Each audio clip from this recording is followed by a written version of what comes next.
Bastien Ricard, je travaille pour le groupe Paprec depuis 4 ans.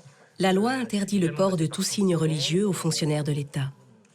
Mais la laïcité est-elle soluble dans le secteur privé? Cas d'étude avec Paprec, une entreprise de collecte et de recyclage des déchets qui impose cette règle à ses salariés. Donc Paprec, comme Philippe l'expliquait, on est 4200 personnes, c'est une centaine de sites industriels en France. Et au sein du groupe, on est 56 nationalités, 35 pays de naissance. Pour vous expliquer un peu, dans l'ADN Paprec, on est très respectueux des principes de la République, que ce soit égalité, liberté, fraternité. On est favorable à ce que tout le monde puisse s'épanouir et on ne veut pas de carcan et on ne veut pas que les minorités soient lésées. Donc on a réfléchi et puis donc juste avant les événements Charlie, on a dit on va faire une charte sur la laïcité et aussi sur la diversité. Je me demande comment on articule la neutralité avec la liberté d'expression. Comment ça se vit chez vous. Si je viens, parce que mon église veut plus de moi et que je viens salarié chez vous et que j'affirme, c'est ma liberté d'expression d'affirmer que je suis un protestant, mais en même temps vous me demandez d'être neutre, donc de ne pas le dire. Pardon, mais si une dame avec un voile n'est pas dans un poste où elle est en relation avec le public, donc vous n'avez pas de problème quant à l'image de l'entreprise, en quoi, si elle n'est pas prosélyte, son voile gêne sa mission ou le bon déroulement des tâches dans l'entreprise? Franchement, on a fait ça pour la tranquillité de tout le monde. Et jusqu'à présent, ça va à tout le monde. Bon, si demain matin, vous n'avez vraiment pas envie de respecter la charte, eh ben, vous venez pas chez Paprec. C'est tout.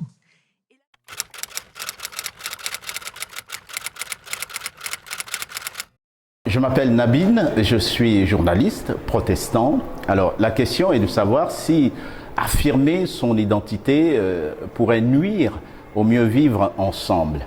Alors si on regarde très bien les Écritures et surtout les écrits de l'apôtre Paul, notre identité en Christ, elle est acquise. Il n'y a pas à discuter. Par contre, pour le mieux vivre ensemble, il serait, à mon avis, plus intéressant de trouver une harmonie entre notre identité et nos actes. Est-ce que nos actes correspondent à notre identité, en d'autres termes? Donc, pour moi, ça se joue là. Si chacun de nous, nous veillons sur nos actes par rapport à notre identité, je pense qu'on vivrait mieux, tous ensemble, dans l'harmonie, bien sûr, dans la joie et dans la paix. Bonjour, je m'appelle Jérôme, je suis diacre permanent, je suis catholique, blanc, hétéro. Voilà, la question suivante est, est-ce qu'affirmer son identité, est-ce que c'est aller contre le vivre ensemble? Bien, je dirais que non. Moi, je suis fier de mon identité, j'assume complètement ce que je suis, et c'est ce qui me permet d'aller librement vers l'autre, à la rencontre de l'autre. La rencontre m'enrichit et me rend plus moi-même. Donc ces questions d'identité, d'identitarisme, de communautarisme, je dirais que c'est des fausses questions. Ce sont des questions qui sont agitées dans le débat politique pour nous séparer les uns des autres. Mais je dirais encore qu'assumer son identité, donc, ce n'est pas un obstacle à la rencontre, bien au contraire. Être bien dans ses pompes, ça nous permet d'aller vers les autres. Bonjour, je suis Fatia Boyer, présidente de l'association Ni Pute Ni Soumise musulmane. La question est la suivante. Affirmer son identité, est-ce aller contre le vivre ensemble? Je répondrai bien entendu que non, parce que je pense qu'aller vers les autres, c'est un enrichissement personnel et puis un enrichissement aussi pour toutes les personnes qui sont en face de nous. Le communautarisme, je trouve en revanche, il est très négatif, parce que les gens restent entre eux et ne peuvent pas avancer dans des conditions, dans des conditions où on ne peut pas aussi aller vers les autres. Et le vivre ensemble, c'est quelque chose de magnifique, c'est quelque chose de beau. Et c'est ce qui est important dans notre société actuelle.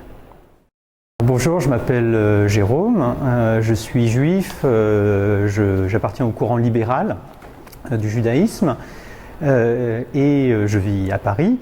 Et on me pose la question, affirmer son identité, est-ce aller contre le vivre ensemble? Alors d'abord, deux questions. C'est quoi une identité? Les identités sont mouvantes. On est composé de plusieurs identités en réalité, enfin je crois en tout cas. Et donc peut-être que se poser la question du vivre ensemble, c'est déjà est-ce qu'on peut vivre ensemble avec ces différentes composantes à soi-même. Et je pense à un petit midrash, ou plutôt, pardon, c'est pas vraiment un midrash, c'est plutôt une lecture. On dit en français que quand la femme a été créée, Dieu a pris une côte là-dedans. Il y a une traduction comme ça. Mais en fait, on peut aussi traduire, pas par une côte, mais par un côté. D'accord ? Et donc l'homme et la femme, ça serait deux côtés du même être au début, de l'être humain. Et peut-être qu'en nous-mêmes, on a justement ces deux côtés, par exemple, féminin, masculin, peu importe, il peut y avoir différentes façons de le faire, mais pour illustrer qu'on est composé de différentes composantes. On vit avec ça, on apprend à vivre avec nos différents traits de caractère, avec nos différentes faiblesses, avec nos différentes forces. C'est quelque chose qui se construit et qu'on construit chacun dans sa personnalité. Et peut-être qu'en fait, vivre ensemble, c'est la même chose. Il faut apprendre à connaître l'autre, il faut apprendre à le connaître dans ses différences. Il y a des différences qui peuvent être plus gênantes que d'autres, mais avec le temps, ça se construit, ça s'apprivoise, et on peut développer des relations tout à fait cordiales, voire même très amicales, tout en respectant les différences d'opinion, par exemple. Et donc, on peut très bien affirmer ce que l'on est, tout en pouvant vivre avec l'autre, en étant à l'écoute de ce qu'il dit, sans se renier soi-même. Je suis Marie-Odette Mariam Pinheiro, je suis écrivaine. J'écris pour changer le regard sur l'islam et les femmes voilées, et pour apporter une bouffée d'oxygène dans le climat islamophobe ambiant. Donc il me tient à cœur d'œuvrer justement pour faire connaître l'islam et les femmes voilées. Parce que comme l'a dit Averroès, l'ignorance mène à la peur mène à la haine, et la haine conduit à la violence. Donc il est absolument important qu'on se fasse connaître. Donc certes, moi, à travers mon foulard, à travers mes écrits, j'affirme mon identité de femme musulmane voilée. Et pour moi, ça ne va pas du tout à l'encontre du vivre ensemble. Au contraire, pour moi, le vivre ensemble ne peut être possible qu'avec des gens vrais, sincères. Or, si on leur demande d'occulter une partie d'eux-mêmes, leur partie religieuse, ils ne peuvent pas se sentir bien. Et du coup, je ne vois pas comment on peut bien vivre ensemble avec des gens qui finalement sont schizophrènes. En plus, franchement, si on leur demande de découvrir, de faire abstraction d'une partie d'eux-mêmes. Liberté, égalité, fraternité, ça veut dire quoi finalement? Ça veut rien dire donc. C'est juste un slogan publicitaire. Donc pour moi justement, le bien vivre ensemble n'est possible que si on est libre, si on est égal, quelle que soit notre faciès, quelles que soient nos convictions, quelles que soient nos convictions religieuses, et si on est frères, donc si on est tous unis. Parce que avant tout, il faut voir dans les gens l'humanité qui est en eux. Avant tout, une femme voilée, par exemple, ou un musulman, c'est un être humain avant tout. D'ailleurs, il ne faut pas oublier que moi, ma devise nationale à moi, c'est humanité, hospitalité, respect. En 1989, la rentrée scolaire est perturbée par un incident inattendu. 3 jeunes musulmanes qui refusent d'ôter leur foulard en cours sont exclus du collège Gabriel Havès de Creil. Motif : atteinte à la laïcité et à la neutralité de l'école publique.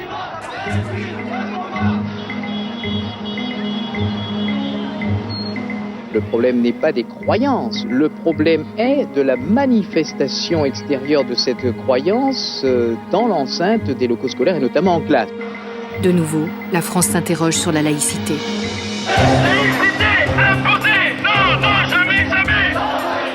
Nous avons fait le choix libre, maintenant que nous l'avons fait, rien ne pourra nous en détourner. La loi de 1905 revient au centre du débat public.